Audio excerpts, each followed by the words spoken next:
ಕಾಂಗ್ರೆಸ್ ಪಕ್ಷದ ಅಭ್ಯರ್ಥಿಯಾಗಿ ಶ್ರೀ ಸಾಗರ್ ಖಂಡ್ರೆ ಅವರನ್ನು ಪಕ್ಷ ಅಧಿಕೃತವಾಗಿ ಅಭ್ಯರ್ಥಿ ಅಂತ ಘೋಷಣೆ ಮಾಡಿದ್ದಾರೆ. ಅವರು ಎಲ್ಲ ಕಡೆ ಇವಾಗ ಕ್ಯಾಂಪೇನ್ ಮಾಡೋಕ್ಕೆ ಶುರು ಮಾಡಿದ್ದಾರೆ. ಮತ್ತು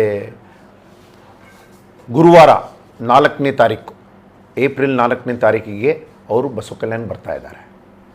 ಅದಕ್ಕಾಗಿ ನಾವು ನಮ್ಮ ಬ್ಲಾಕ್ ಅಧ್ಯಕ್ಷರಾದ ನಮ್ಮ ನೀಲಕಂಠ ರಾಠೋಡ್ ಅವರು ಮತ್ತು ಇನ್ನೊಬ್ಬರು ಬ್ಲಾಕ್ ಅಧ್ಯಕ್ಷರಾದ ನಮ್ಮ ನವರಂಗ್ ಸಾಹೇಬರು ಮತ್ತು ನಮ್ಮ ದಾವೂದ್ ಅವರಿದ್ದಾರೆ, ಸಿಕಂದರ್ ಅವರಿದ್ದಾರೆ, ಎಲ್ಲರೂ ಮತ್ತು ಎಲ್ಲ ಬ್ಲಾಕ್ ಕಮಿಟಿ ವತಿಯಿಂದ ಅವರಿಗೊಂದು ನಮ್ಮ ಪಕ್ಷದ ಎಲ್ಲ ಮುಖಂಡರಿಗೆ ಮತ್ತು ಕಾರ್ಯಕರ್ತರಿಗೆ, ನಮ್ಮ ಕೌನ್ಸಿಲರ್ಸ್ಗೆ ಮತ್ತು ನಮ್ಮ ಜಿಲ್ಲಾ ಪಂಚಾಯತ್ ಇಂದ ನಮ್ಮ ಜಿಲ್ಲಾ panchayat members, T P members ಮತ್ತು ಗ್ರಾಮ ಪಂಚಾಯತ್ ಮೆಂಬರ್ಸು ಎಲ್ಲರಿಗೂ ನಾವು